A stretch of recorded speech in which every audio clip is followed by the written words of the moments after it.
Okay. Well, thank you, Bobby, for helping with my project. Yeah, glad to help. Glad to help. Did you know that NASA is planning to send people to the moon in 2024? Yes. And how did you find out about it? Um, Gosh, I was probably scrolling through Apple News, going through the technology section, and sure enough, it was there. I had technology just on its own little tab, and I saw that there. I was like, okay, cool. It's about time, but a little bit surprised it's NASA pulling the trigger on that before, like Elon or someone else, but I'll take it. Whichever way we get it, I'll take it. Excellent. I mean, NASA's kind of changed their approach a little bit by using commercial providers instead of, owning and operating the rocket themselves and what have Right. you. So you may have also seen SpaceX was selected as like the commercial logistics provider for the Lunar Gateway to bring Yeah. supplies back and forth. So that's kind of neat. Yeah. Yeah. Yeah. I thought that was really awesome.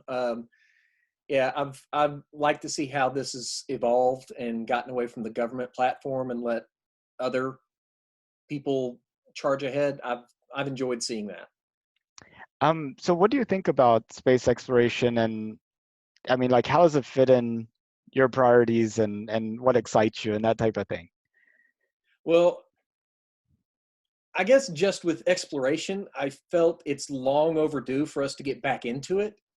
Um, I feel that we've neglected it way too much, and I'm just excited to see it going again.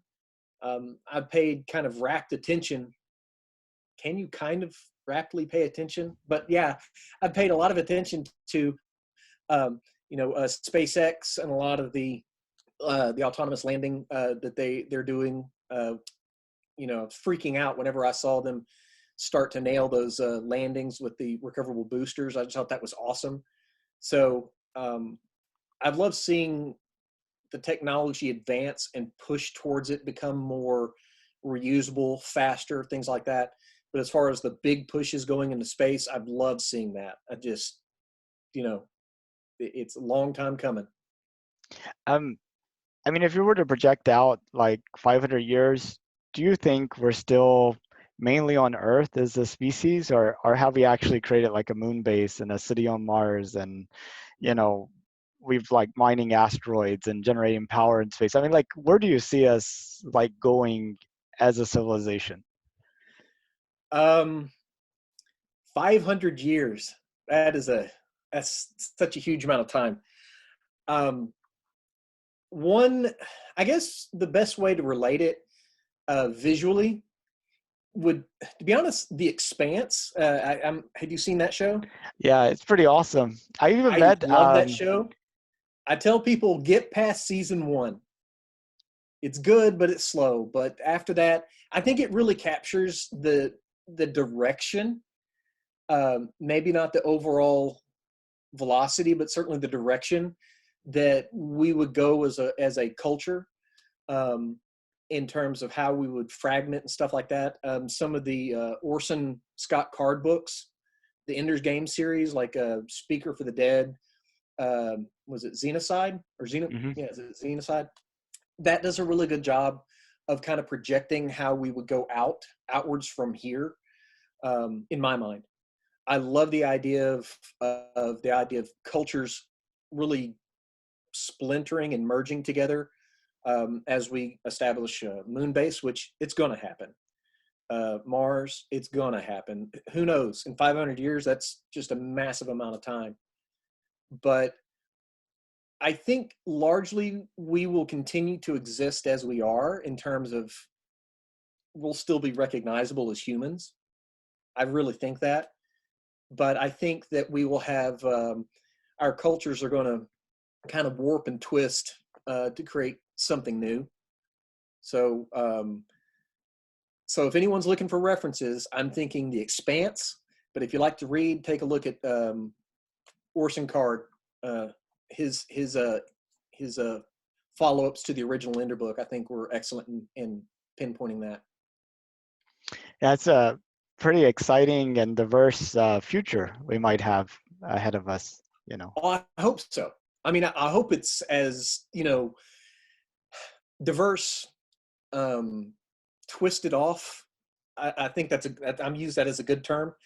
I just like to see us go different directions and try new things, and I think it's bound to happen. I mean, even now, if you look at the way that the different space ventures are going, like Blue Origin, Virgin, and SpaceX, just splintering off from NASA, just the more Western approaches, it's different there. They all have different approaches to doing it, and I mean that's just the beginning of it. Um, so just looking at that beginning stage, it's just all going to just twist off from there, and that's awesome. So you mentioned SpaceX and you saw their landing of the first stage, but Yeah. have you been following the development of the Starship in Boca Chica, Texas, near Brownsville? Not a whole lot, no. But the Starship is supposed to be able to carry like 150 tons to Earth orbit and be 100% reusable. Hmm. And he's thinking, Elon's talking about being able to reuse the same rocket 3 times a day. And they're talking about actually not just creating one in Boca Chica, but instead creating a factory that will be able to create 2 rockets per week. And he's talking about being able to like launch megatons of material into orbit. Like That's like Gattaca or something like that. exactly, it's just like the scale is just it's just Yeah, unimaginable. It's, yeah, yeah. I mean, I've seen pictures, renderings, and stuff like that. I'll be honest, I've just been too busy to really delve down that path. But yeah, that's awesome that we could do that. Um, Maybe question for you though, the thing that I always thought might have a little bit more heft in that direction would be the space elevator. oh That right. concept. Um, where's that? Because who needs a launch if you got an elevator? At least not for just shipping tonnage up into space. I think that would be amazing. Is that something that you've seen become more It getting was traction? it was like for 10 years there was a lot of people who were talking about the space elevator working on nanomaterials, and they had like a crawler contest where they had like a high altitude balloon and having contest of things going up and down Right. uh, that. But it seems to have really dropped off. I have no idea why. I guess a rocket, you can build a factory for that, but this other thing is really going to take a huge amount of investment. um, Yeah. I mean, I would love a space elevator. I think that if you could get it to work, it would be fine. But how do you build something like that big? Because it's going to be huge, right? Yeah, and the first space elevator maybe isn't on Earth. It has to be so long in order to make it out to geostationary orbit on Earth. You have like the atmosphere to worry about. You have like populations and tourism and all sorts of things like that. Some people are talking about maybe the moon's the first place we have a space elevator. Um, Right.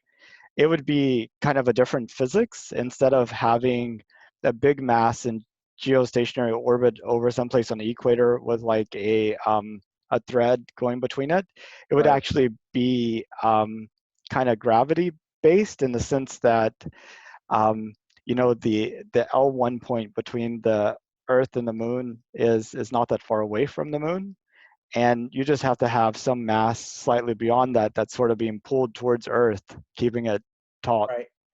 Um, Maybe not different physics, but certainly easier physics and you to don't have write an code with. atmosphere to contend with, Right. but you do have these very fine abrasive particles that anytime a rocket lands on the moon are just like, sandblasting and Right. everything, and nothing to slow it down. So Yeah. no air. So totally different rules, but it's exciting. I've always wanted to see that because I just thought it was an awesome concept, different approach. But hey, we got rockets. We're making progress with rockets, so I'll take what I can get, especially since I'm not the one building them. So But there's another company called Spin Space, I think it's called. yes, Yeah, they have yes, like a I've seen it. centrifuge. Centrifuge, and Yeah. I don't know how big they've gotten yet in terms of how much they're able to actually throw. But Joe Parrish and I were talking about that the other day. Oh wow. I haven't talked to Joe in a while, actually. So I'm actually surprised you haven't interviewed him yet on this. But he's on my list. He's on my list. I yeah, he's got got to be. 1,734 more to do, so I got Yeah. time. I don't want to use up everybody. Yeah, that's right. That's right. Save the best for last, right? I just sprinkle everybody throughout, you know. So Right. so if it was safe and affordable, would you have any interest in going to orbit? It depends. Safe and affordable. Yeah, sure. If it's safe and affordable, absolutely. I mean yeah, that kind of answers the two big questions there for me. So absolutely. If I were able to go out into space, like the way we fly out to the east or west coast, sign me up. And so, I mean, going to orbit for like a week's one thing. Would you go to the moon a little further out? Maybe that's also a week or two. Yeah, I mean, I kind of think this whole quarantine business is giving us a preview what it's like to have to stay in one place for a long period of time. Um, yeah, I would love it. The experience of something like that, being able to. I mean, that's the ultimate travel, right? So I love to travel, and that would be something I would be absolutely all for. It's funny you mentioned that quarantine. That kind of sparked memories of that Mars One project, Right, where it's like a one-way trip to Mars, and they had like all these thousands of people were like, "Yeah, send me, send me." I would right. love to ask them now and say, after a month in isolation, and you multiply that by 6, do you still want to go? Yeah, well, and to be honest, this quarantine, it's not exactly that strict. It's not, space voyage strict either, right? Right. So, we definitely don't have little closed ecosystems we're having to worry about. But that'd be a great question. Is like, how do you feel about it now? Yeah, it's like give them a minivan and say stay in there for 6 months, and then, Right. are you ready? You Yeah, know. with these other six people. Oh yeah. Yeah. But even them by themselves. But yeah, you just add a couple more people and whoa. Yeah. Yeah. So, I mean, we've been at this, what, I guess maybe 2, 3 weeks now. I work from home, so my life really hasn't changed all that much. But yeah, I get it. I think people go a little bonkers, but a week, a 2 week long trip, I could absolutely do that in That's a minute. awesome. Well, did you have any comments in closing?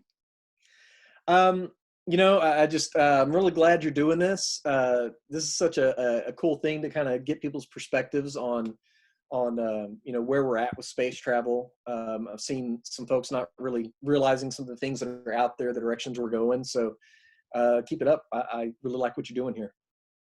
Well, thank you so much. Thank you.